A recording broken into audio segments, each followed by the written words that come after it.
Some truths really are self-evident. I mean, life, liberty, the pursuit of happiness, all that happens here. That happens in tires.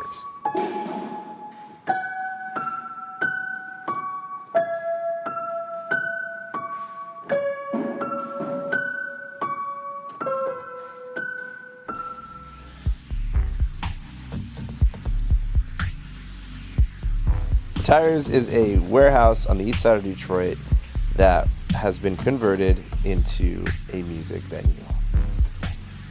In a space like this that feels dirty, feels like do-it-yourself vibes, is important so that the new people who are coming to Detroit, however much we want to resist what they may bring or how they may change things, they're coming and they're here, and we need to let them see and feel why we are the way we are and why the city is the way that it is. It's a raw venue just like Detroit should be. There's enough order here in order to be able to make good things happen in an organized fashion. You know, I didn't know when I went in I didn't know who owned what sort of permits had been attained, but it felt like I was walking into any sort of professionally run venue. The way Tires always sat on that boundary of illegitimacy and legitimacy, it's always been a precarious place, and I think my hope was that it would always move towards legitimacy, but retain sort of the character usually belongs to illegitimate. Growing up in the Detroit area, things are very segregated culturally. Historically, they have been scene-wise, and this place is the opposite of that. It was in buildings like this, it was in places like this that techno was invented. The energy that fuels those musicians who create new art forms, the energy that fuels those artists who create Detroit's great street art, you don't find that in a nice building. What happens here and what is special because it's one of the few places that isn't being converted, where people can come and they can hear someone who invented an art form, but more importantly, they can be inspired to create their own art form.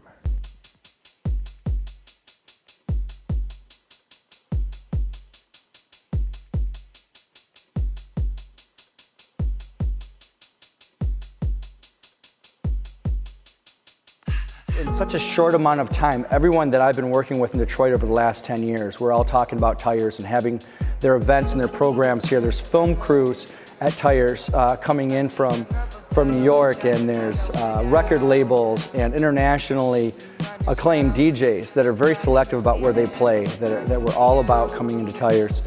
Community organizations, poetry slams. This venue has really become something of importance and something really substantive in the arts and culture community.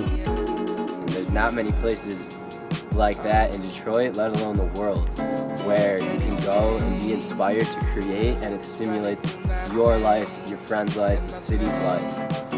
I attribute a lot of my own success to this place.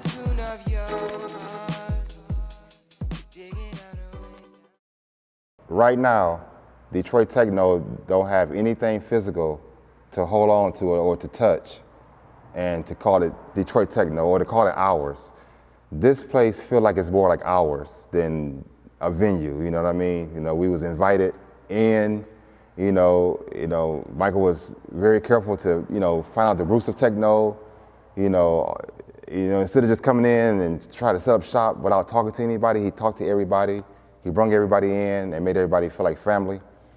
And it was a very positive experience. We want to maintain spaces like Tires, for our own artistic sanity, you know what I mean? Because it helps us have an outlet and a platform to showcase to the world what we can do. I mean, I've seen Juan Atkins play at Tires. I've seen like legends, living legends, rock shows, Kyle Hall, all the way to the new people, all the way to myself, all the way to, Bruiser Brigade, 777, you name them, man. Everybody stepped through the doors of Tires.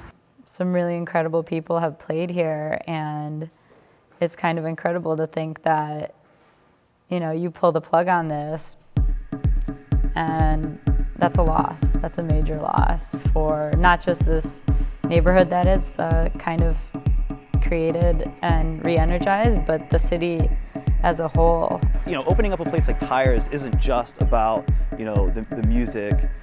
It's also about what that can do for the local economy and make it a better place. Lower East Side has been leveled. It's one of the most abandoned areas of the city. So when you see something like Tires opening, people will start to see that there's this positive feeling about this location. I looked at some of the guys that were working here I grew up with. They were on the gate. I said, wow, he stays right down here also. Some of the guys in the club that were security, they're from the neighborhood. So it kind of, when I looked at that, I appreciated that the person that I met had involved the neighborhood in his dream. When you include the community into something that's in the community, you can't lose. You gotta invest in the people in this city, the people that are doing stuff, because otherwise it's not sustainable. When you have developers come in and areas become more popular, they become a little bit more commercial, and it pushes away the innovators that are really kind of incubating new developments that are drawing new audiences in. And for me, and for friends of mine, I believe, it's important to be able to maintain these places in Detroit that keep that integrity. Right across the street, you've got a company, and all they do is tear down buildings. They're a demolition company right across Lafayette. And so you've got this juxtaposition. You've got that company that's working to tear things down, and you've got this company that's working as hard as it can to save this little tire shop, to make it something really special for the community that people embrace and come out of the woodwork to support, to wire the place, to paint it, to work the bar, to collect tickets at the door. I mean, what other business do you have people who are clamoring to come help it out but Tires? The kind of money that you need to build a place like this, it has to come from people who believe in the model and are willing to risk a little bit to make something really cool happen. I think that if Detroit can advocate for a space like Tires, that's to Detroit that doesn't understand its own legacy in some ways. It's something that you just can't replicate anywhere else, and you shouldn't, because this is Detroit. This is what we do. Your donation is key to preserving Tires, a music venue in the city of Detroit. Donate $5, $10, $15, $20 to this music venue, and that would help preserve it.